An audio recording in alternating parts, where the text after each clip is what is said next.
Hello friends, my self Vedang पाठक। आज हम बात करेंगे लाइफ प्रोसेसेस के बारे में, जो कि क्लास 10 का चैप्टर है सीबीएसई का। लाइफ प्रोसेसेस, सबसे पहले हम जान लेते हैं introduction. What are life processes? Life processes are the processes which an organism use to perform its various life functions like digestion, respiration, control and coordination, circulation, as well as reproduction, excretion, etc. Life processes क्या हैं? वे प्रक्रियाएं जो एक organism, कोई भी organism अपने life में, life को चलाने के लिए, डे टू डे लाइफ को चलाने के लिए इस्तेमाल करता है। सबसे पहला पॉइंट आता है जिसमें nutrition. What is nutrition? The process by which an organism takes food and utilizes it is called nutrition। वह प्रक्रिया जिसमें कोई भी ऑर्गेनिज्म फूड इनटेक करता है और उसका यूटिलाइज करता है, उसे न्यूट्रिशन कहा जाता है। आज हमें बात करना है nutrition in plants and animals के बारे में। सबसे लाइफ प्रोसेसेस में हमें 5 चीज़ें हमेशा याद रखनी है, कम से कम खास करके ये 4। पहला तो है न्यूट्रिशन, दूसरा है उस जिसमें हम फूड को इनटेक करते हैं, दूसरा है डाइजेशन जिसमें हम उस फूड को डाइजेस्ट करने का काम करते हैं और ब्रेक डाउन करने का काम करते हैं। फिर डाइजेशन के बाद ब्रेक डाउन करके जिसमें से कार्बोहाइड्रेट्स, फैट्स, मिनरल्स, विटामिन जो हम लोग गेन करते हैं वो, और उसके बाद जो है सर्कुलेशन, उसको पूरी बॉडी में सर्कुलेट करना, रेस्पायरेशन के बाद आता है सर्कुलेशन के बाद आता है एक्सक्रीशन, और उसके बाद जो है रिप्रोडक्शन। तो आज हमको देखना है nutrition in plants and animals के बारे में।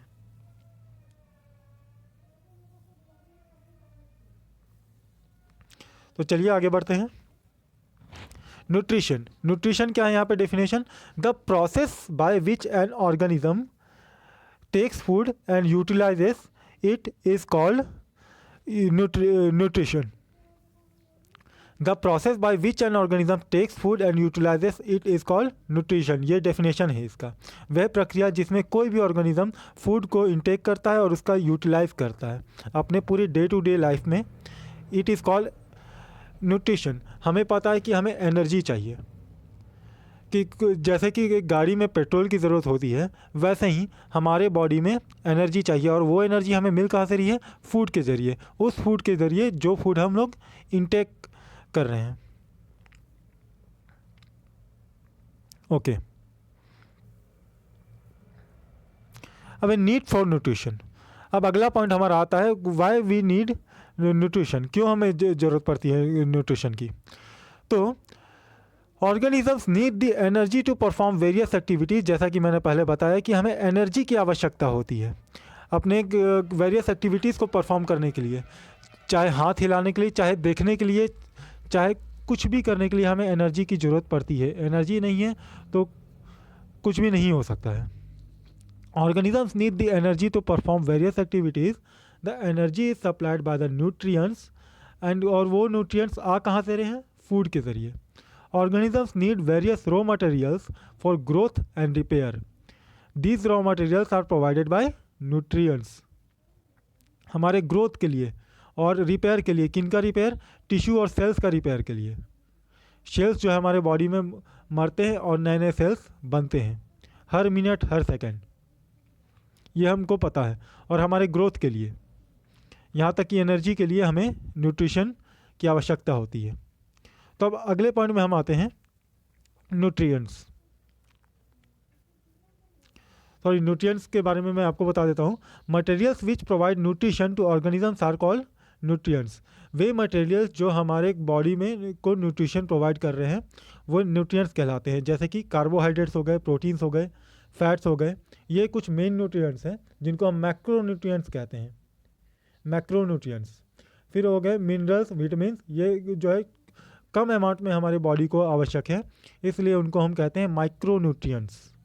ओके, तो मैक्रो न्यूट्रिएंट्स क्या हैं? Carbohydrates, protein, fats. और मैक्रोन्यूट्रिएंट्स क्या हैं? मिनरल्स और विटामिन्स। अब हम आगे बढ़ते हैं। मोड ऑफ न्यूट्रिशन, दो प्रकार से हम न्यूट्रिशन लेते हैं। ऑर्गेनिजम्स, कोई भी ऑर्गेनिज्म दो प्रकार के न्यूट्रिशन शो करता है। पहला तो है ऑटोट्रॉफिक न्यूट्रिशन और दूसरा है हेटरोट्रॉफिक न्यूट्रिशन। ऑटोट्रॉफिक न्यूट्रिशन का हम डेफिनेशन देख लेते हैं। The mode of nutrition in which an organism prepares it's on food is called autotrophic nutrition.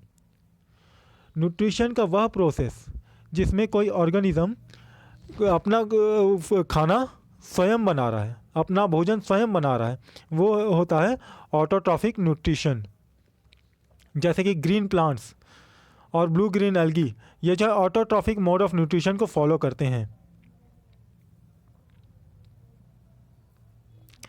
The organisms which carries out the autotrophic mode of nutrition are called autotrophs. वे organism जो autotrophic nutrition को follow कर रहे हैं उनको हम autotrophs कहते हैं।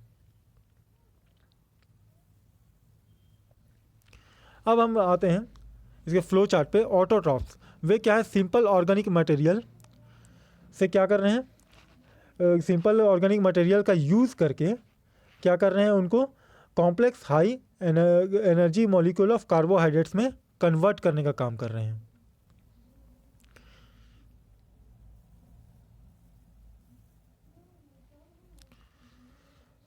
Autotrophs use simple organic material and convert them into complex high energy molecule of carbohydrates.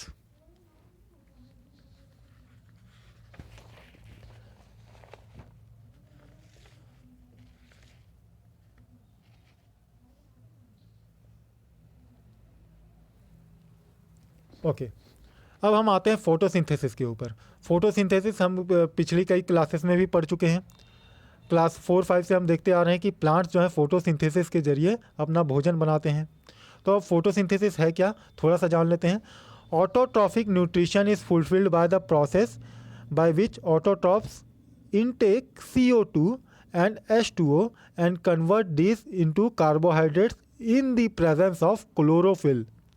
ये क्लोरोफिल कहाँ मिलती है? लीव्स में, और लीव्स में भी कहाँ? क्लोरोप्लास्ट में। And sunlight is called photosynthesis. Photo means light and synthesis means to combine, light को कंबाइन करके अपना भोजन बनाना। अब इसका इक्वेशन कैसे हुआ? CO2 प्लस H2O, ऊपर से सन्स एनर्जी ये कैप्चर कर रहा है,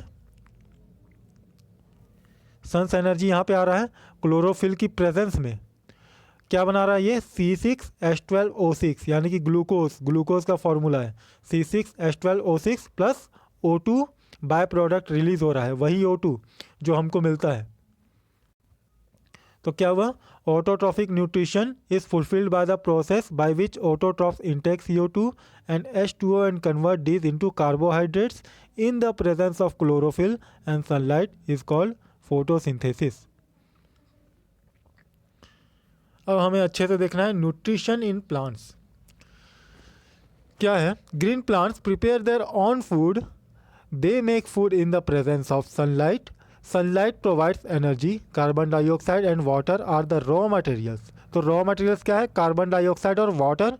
and chloroplast is the site where food is made. पहले भी मैंने बताया था क्लोरोप्लास्ट जिसमें क्लोरोफिल पाई जाती है।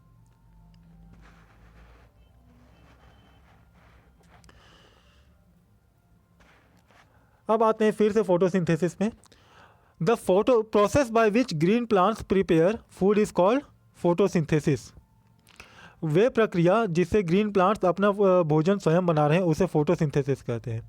During this process the solar energy is converted into chemical energy and carbohydrates are formed. इस प्रक्रिया के दौरान सोलर एनर्जी केमिकल एनर्जी में कन्वर्ट हो रही है और कार्बोहाइड्रेट्स का निर्माण कर रही है। मेन साइट ऑफ फोटोसिंथेसिस क्या है यहाँ पे? Chloroplast.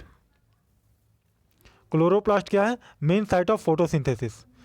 The green portion of the plants contains a pigment called chloroplast और क्लोरोफिल। क्लोरोप्लास्ट के अंदर ही क्लोरोफिल होता है। अब इस पूरे प्रक्रिया को हम एक इक्वेशन से देख सकते हैं। 6 molecules of carbon dioxide plus 12 molecules of water sunlight और क्लोरोफिल की प्रेजेंस में क्या हो रहा है, C6H12O6 यानी कि ग्लूकोज बन रहा है, प्लस 6CO2 और प्लस 6H2O, ये वाटर बाय प्रोडक्ट है ये दोनों।